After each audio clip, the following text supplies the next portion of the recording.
introduction. Right. So let's start with the conclusion. As you'll see in the presentation, I'm focusing mostly on not on disambiguation or entity linking, but on the various search-ish scenarios where we have head phenomena, torso phenomena, tail phenomena, and what I'll do in the presentation is give you a few examples of methods that we have working okay-ish for head phenomena or across the whole distribution, and then pointing out some issues that emerge when we focus on tail phenomena only.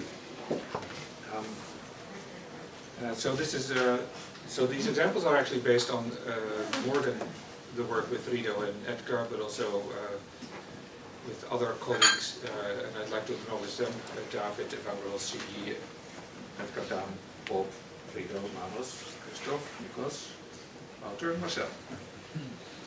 Right, so this is our starting point for much of the work that I'll be talking about, many of the examples that I'll show. A lot of search, a lot of discourse has to do with entities. If we look at web search, then over 70% of the queries somehow are entity related, and actually that's a number from a couple of years ago. Today's numbers are higher. If you look at certain niches, then these numbers are really, really high. So for instance, we've got some recent work on academic search, and over 90% of the queries are somehow queries that have to do with entities. And these entities, for instance, if it's academic search in biology, it could be biological entities. Often it's also groups of entities. And interestingly, these entities are not just in the needs that people express, but they're also increasingly in the results that systems can output in the answers. So it's not just about returning documents and then you go in and find these entities or find the discussions about these entities. No, you get a ranked list of entities, or you get a bag of entities. Right? You think of product search, people search, location search. These are the entities, and you get them as such. So here's an example. This was an example from, well, you can guess the period. A group of entities. And here's a SERP that you might get. Well, battery is running low here. I don't know. Here's a SERP. So the query was mothers, and here's a SERP. And because this query for this group of entities, mothers, has a multiple intent, multiple possible things that people might want to do or be doing as a task with the results. So there's a definition. These are mothers. Background information on mothers. There's a company on mothers polishes. There's a band called Mothers, and then you get the natural facets related to this entity, songs, albums, and with more popular entities, I'm sure you would get some images, shows, recent releases, upcoming events, news around mothers. Yet another intent is more visual intent around mothers. This, I think, is the band again. And then we have a bunch of restaurants. So yet another intent underlying this query, possible intent underlying this query. Restaurants that have something with mothers. So we're reasonably good actually at discovering these intents, and that's because we've seen a lot of interactions with or queries like this. Even if they're long tail, we don't need to see all that many interactions, and we're able to infer by looking at other examples, by looking at various types of context, what sort of intent people might have, what sort of purpose they might have when they submit one of these entity queries. And so we get that from words, from different facets that we discover from other entities that might be related to the query entity, relations,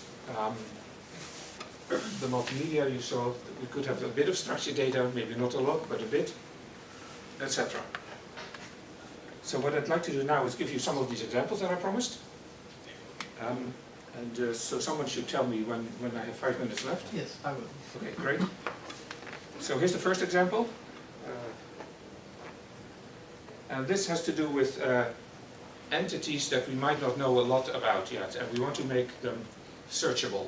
And if we have richer descriptions, then they're more easily searchable.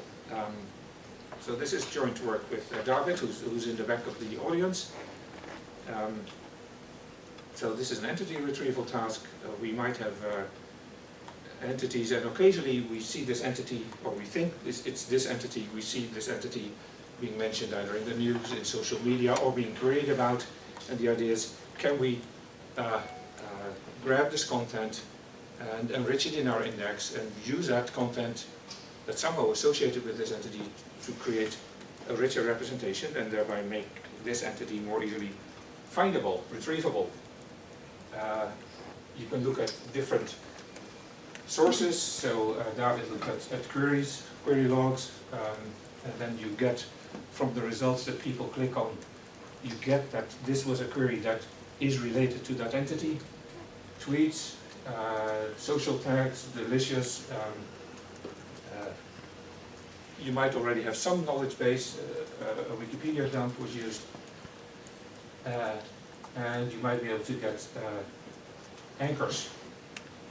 So anchor text pointing to the entity, and use all of that information as it comes along to enrich the representation, the index, if you like, of the entity.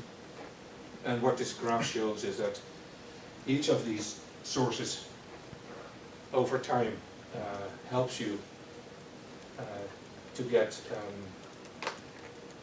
better performing retrieval systems. Now, of course, if there are interesting head and tail phenomena here, for head entities, head queries, it's very easy to get, for the entities to get swamped, to get completely swamped. If you're unselectively just add everything to your index. On the other end of the spectrum, for tail entities, you won't see a lot of content yet, so you might have to be a bit more patient before you see the advantage of this document expansion idea. And so the ranker that produces the search result needs to ideally be aware of what sort of entity we have, a head, torso, tail, how much has been added so far, and from how many sources this information comes. Other example, explaining entity relationships. So we saw, if you go back to that SERP, the search engine result page that we had around models, we saw this little entity panel on the right hand side. And that was very little, very limited. For very popular entities, what you will see there is, if it's an actor, you'll see the name of the actor, some images, married then, divorced then, recent movies, what have you. And then related entities at the bottom. And so this is about explaining what makes these related entities related. So if we have a knowledge graph where we somehow have already entered entity relationships and we show them in one of these entity panels, please explain them. You can't just throw a triple in the interface because most users of search engines are not triple savvy. So you'd like to generate a description. Now for head entities, that's actually relatively easy in the sense that if there are head entities and there is this fact in a knowledge base somewhere that says that these two are related, then you will find a sentence or a bunch of sentences somewhere that describe this relation. Right? So this is really just, in quotes, a very focused sentence retrieval task for head entities. Because it will be described somewhere. For tail entities, no. That's, in a sense, precisely what defines them to be a tail entity. So how can you nevertheless get a description of the relation? That's an interesting challenge. What we've done That's work with Nikos, who's also here today.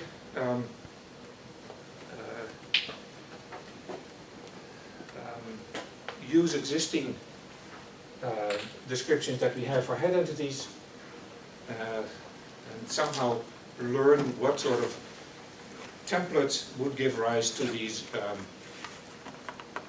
descriptions, and then try to automatically generate the descriptions from multiple steps describing multiple pairs of relations, pairs of entities in our corpus. Other example. So when people search for entities, they often express different interests. You know, we had this interesting European event overnight, and as the night moved past, for some of us at least, the mood was upbeat because it looked like the UK was going to stay in the EU, and there were, well, what I would interpret as several positive scenarios, several optimistic scenarios, but then as the night moved along, more pessimistic scenarios began to emerge. And then, of course, if you were searching throughout the night, and I think Frank was one of the people searching throughout the night, usually look better. Then, you know, because the world changed and the potential scenarios as a consequence that might be evolving over the next couple of weeks and months and years changed, the different aspects of this event changed. I think your son has dual citizenship. Oh, he decided to immediately apply for his UK passport. You know, we have students that come from the UK to study here because it's cheaper and and it's accessible, etc. What will change for them? I have no idea, but depending on the scenario that evolved overnight, these people would be interested in different aspects. So what are aspects that are relevant? Discover them, rank them, and then recommend them as you search, as you interact with the search engine. Now you can see this coming up, of course. Head versus tail phenomena here. It's clear. If you have head phenomena, head aspects, we'll relatively easily get them from.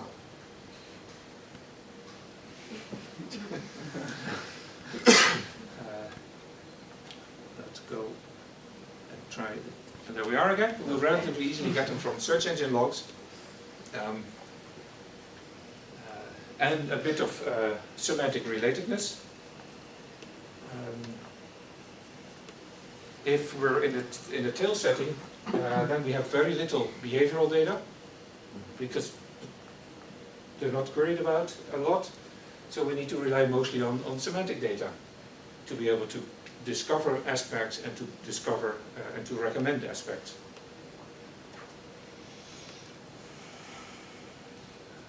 Another example. How am I doing time-wise? 6.5 minutes. Okay, then I'll skip over this example with Xin Yi, who's not here. Okay, good, so don't tell me.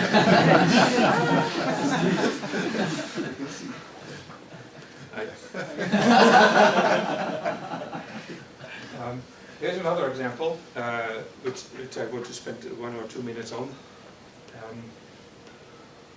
So as all of you are aware, there's a lot of interest in the learning embeddings for words, for pieces of text, but also for entities. This is work that we've done on learning embeddings for entities, or rather joint embeddings for words and entities in the setting of entity search. So the idea is this would work well in cases where we don't have too much text.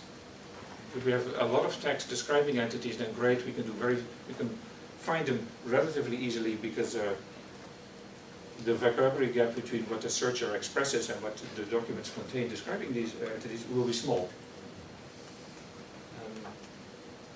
And so the hope is, and we've seen that of course in the past with other types of semantic models, that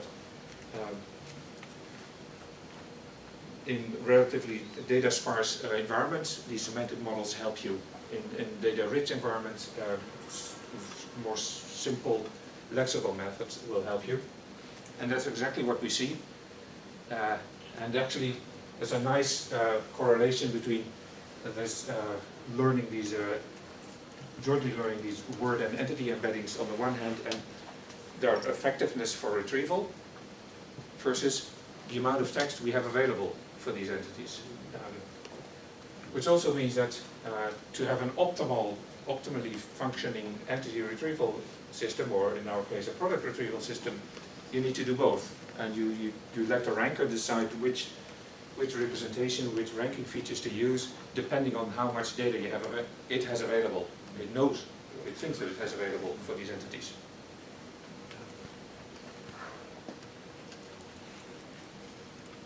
Now finally I get to what you announced. Okay, very good. So this is a document filtering. So you have some entities, some you might know, some might be fairly fresh, and documents stream by, and you need to decide, well, this is a great document, it has stuff that I want to actually extract and include in my knowledge base. So systems process this time-ordered corpus for documents that are relevant to one or more entities. You select the ones that have good information. Now, approaches in the literature, you can see entity-dependent approaches. So you train selection modules, if you like. You train them depending on the entity. You know what sort of documents, if you've seen the entity in the past, you know what sort of documents, what sort of information is important for this entity. Based on that, you learn a selector. That's great. You can use extrinsic information, Wikipedia, page views, popularity in the search engine. You have all of that for head entities, naturally. For tail entities, that's a problem, right? Because you've hardly seen them. How can you train a model for something that depends on something you've never seen or hardly ever seen?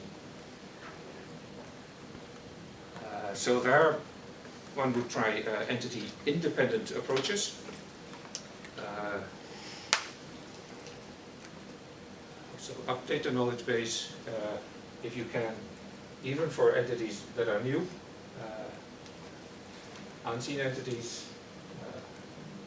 The idea is also that this would scale well. You don't need to create new models every time we have a new entity. We have a whole bunch of features. Here you have an interesting subset. These are known from the literature. They're basic. They're known to work across the board for popular torso tail entities. So you have to include them anyway. 2 minutes. We try to capture additional aspects for these tail entities, trying to understand how informative a document is about an entity, how salient the entity is. And for instance here, what we did here for the informativeness is, if we know the type of the entity, go and look at all the Wikipedia pages about entities of the same type. Look at the section headings there. The section headings supposedly capture different important aspects if you see them frequently, sufficiently frequently. So in that way, try to understand what, even for this unseen or new entity that you might only have type information about, even for those, so what are the important roles that you need to fill? What are the important attributes for which you need values? So try to get that, to learn that from what has been done in Wikipedia. So it's a combination of learning from the long tail and then applying this for the short tail. Sort of learning from the head, and learning and applying this for the long tail. And then, of course, this works, otherwise we would not have submitted it. And interestingly, it works across the board. I mean, I think you said in some of the works that you guys have been doing, you helped the long tail, but it hurts the head. Yeah. So here we help everything, but we help especially the long tail. So null profiles are entities for which we know nothing. For these, there was some information. For these, there was some information. There's some additional experiments also with very popular entities. Then we approach the state-of-the-art entity-dependent methods, even though we are entity-independent. Okay, let me skip over this because I get the next slide, so I should stop, clearly. You saw this, my conclusion. So I think you should look broader than just a linking or a disambiguation task. Look at a scenario where you have realistic distributions with interesting head, torso, tail phenomena. I wouldn't modify these distributions. They are what they are, deal with them. And try to come up with an extrinsic evaluation that tells you, or multiple ideally, that tells you, well, for this task, this way of dealing with the tail is useful, and this way is not useful. I gave you some examples of these tasks. These are the papers on which these examples are based, recently published or under review. I have one more. That's a work in progress with David. It's about collective memory. And then, so the idea here is Wikipedia is our collective memory. Get used to it. Wikipedia is our collective memory. Okay, now you're used to it. We're not the first to say this. There are interesting publications by historians, sociologists, that have tried to conceptualize this idea of Wikipedia as our collective memory. What we were interested in is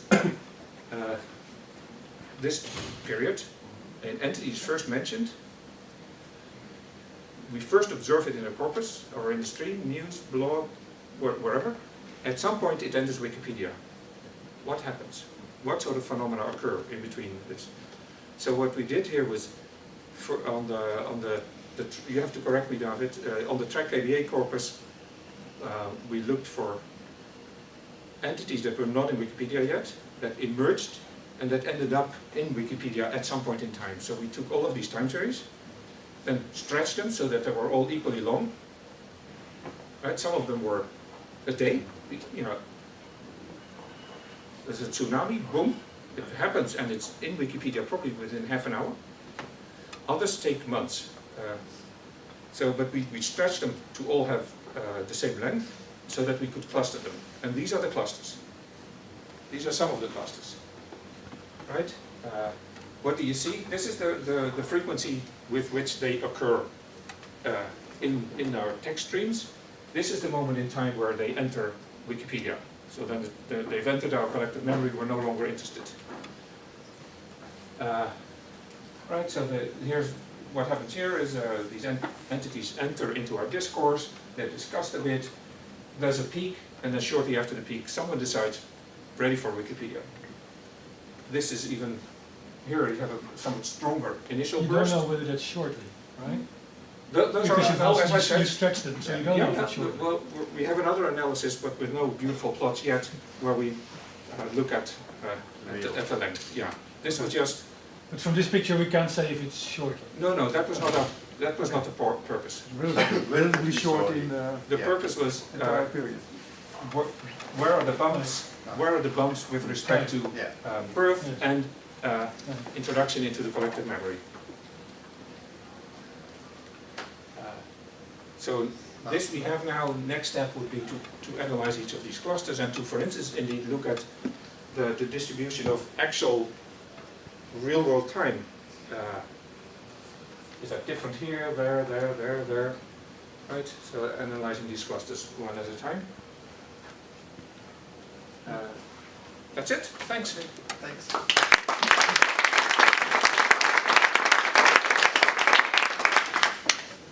Okay, thank you very much. Again, we have some time for questions. There were already comments during the presentation, so there might be questions. So I have a question. Thank you. I'm trying to understand what you call a long-tail entity. Is that an entity who has the same name as a short-tail entity that's just overshadowed by the head entity? Could be. Yes. I mean, It could be, yeah, there are different readings of long tail lists. Otherwise, it's just an infrequent term. It's often it's an infrequent term, yeah, or it might be a term for which we have multiple readings. There might be a dominant reading which is head, while there are also alternative readings which are not head. So if it's infrequent term, but it's a unique term, then it's not a problem, it's just an infrequent term. If it's a frequent term, but there's a head reading which is more dominant than the one we're interested in, that's what we call the long tail entity. Its name we use is both. more popular. Yeah, we use Right. both. Yeah. Well, I mean, if it's an infrequent term, it's just an infrequent term. You run your search and you find it. Yeah. Right? So when you look at events, it's interesting to me that you split entities and events, since there are many, since an entity is usually a constant thing in the world, we give it a name. An event is usually a change of state, so we characterize it. A few events we give names, like this workshop or Brexit. But events like my travel, right, my flight or something like this, or some other event, we never give a name. So usually an event is just a package of entities that travels together in a certain relationship that occurs. Yeah. So we have to give those entities that participate in the event, we have to name them. They have names, and so when we tell the search engine, here's my packet of names, give me that entity with that packet of names. So that definition, there are many, many more events than entities in the universe. Right? Sure. Many orders of magnitude. So there's no way that we can actually name them all. So they are going to be more prominent in the tail. Yeah. So then you say, okay, it's now what you're saying, what I'm interpreting, that's my question for information. What I'm interpreting is the event is more popular in the tail than the head because it doesn't have a name, seldom has a name, World War II, Brexit accepted. An event consists, the way we name it, is a configuration of little entity names. And so we have to trust that these what we call aspects or facets or participants, that's just the packet of names by which we name this entity. Yeah. And so if each of them is unique, we have no problem. But the fact is that many of them are not unique, and they're overshadowed, each of them, by the head, the more popular Yep. reading. So we have to trust that if we pick the little set of entity names that define this event, and we pick just the lucky combination that is just so that, okay, each of them overshadowed by a head thing of the same name, but that combination coming together is not. So now your job, what you did in the paper was you told us, okay, I have found a magic way of finding just these entity names that happen to be the unique ones, or the unique combination that identifies the units. Or if you would, I suppose it would work for events too. Yep. That's. I just want to confirm that that's what you're doing. Because at the last part you said, oh, on paper it works, but you didn't say, Which I paper? didn't hear exactly how it worked. Just 3 slides ago when you showed the paper, you said, oh, I wouldn't show you because it works best. This one? Yes. What is it that works? What did you do here to get the numbers? Yes, what is Those it? are the features. So the contribution of this paper is trying to come up, so it's really a feature engineering paper, trying to understand, starting from these intuitions, how can documents be informative about an entity, how important is an entity for a document, and how timely is the document about this entity. Right? If we get a newspaper, if we get an article about Brexit, about today's event in 6 months, it's not timely. Now, the documents are timely. That report on last night's and this morning's events. So So you took those features Yeah. and you added them essentially to the lexicon. To And then the- you put them in the search space as it's a timely document or it's not a timely No, document. so we do a retrieval run, and then we learn how to re-rank those documents using these ranking features. And then these make the better documents for these entities Stand up high. Okay, so it's surface a to the ranking top. function. And so this looks like they are just 2 features, but they are actually as many features as there are categories in Wikipedia.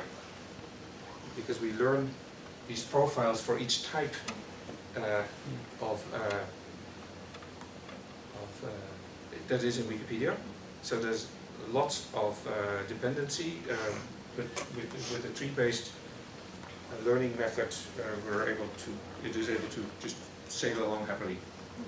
Okay, so it's not just entity names that you've added, little words No, in each of no, them. no. It's So actually abstract features. yeah, so here these features are, so as I said, we take the section headings, collect all Wikipedia pages for, say, football players. Look at all the section headings of these pages.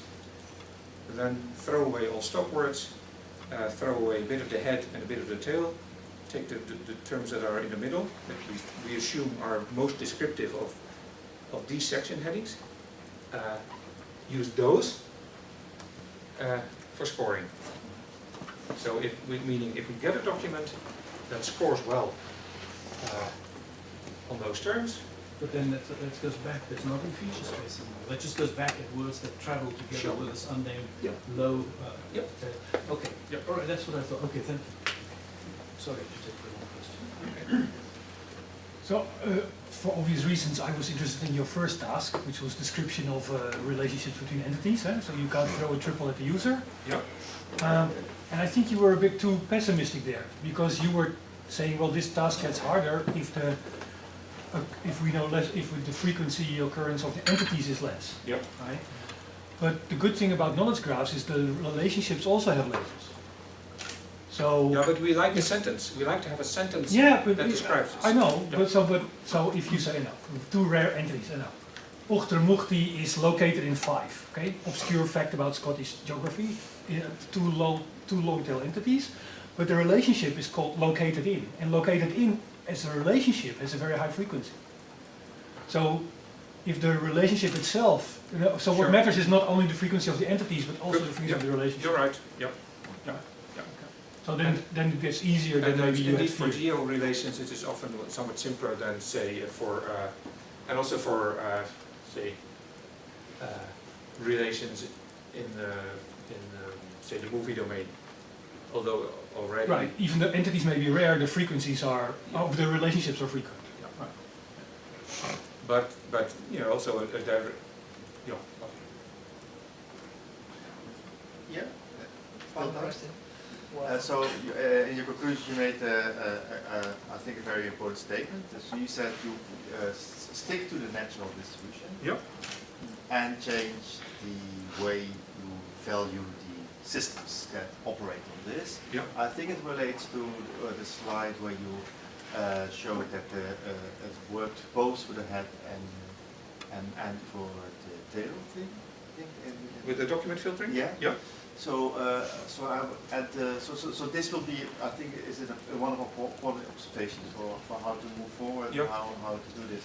So my question was, when you did this evaluation in the task, because what we very often see is that there's just one matrix.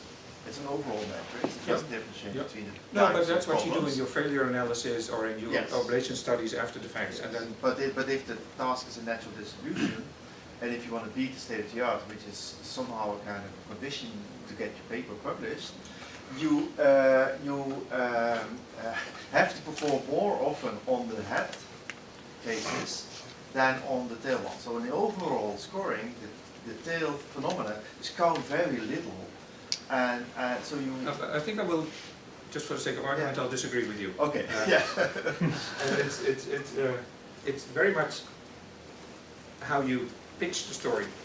I mean, in many of these cases, you could say, for head phenomena, this has been solved. Yeah. Now, we have the rest of the distribution. What can we do there?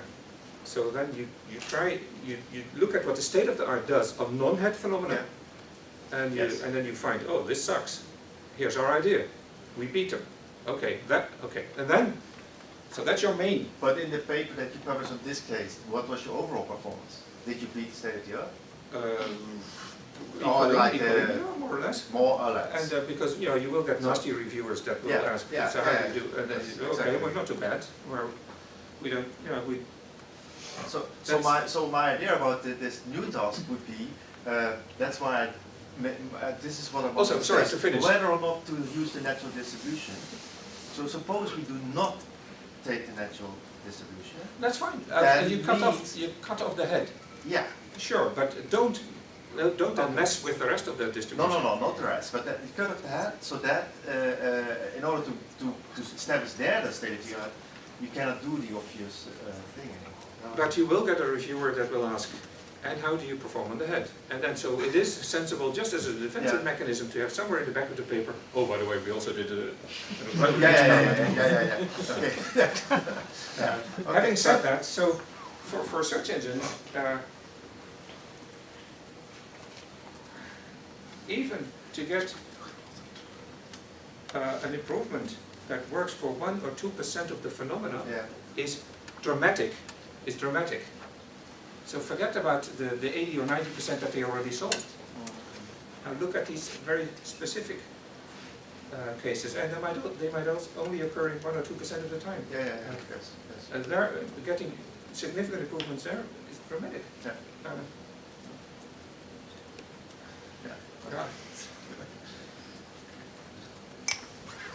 Okay, wow, nice discussion. Thank you very much. Thank you. We could thank the speakers.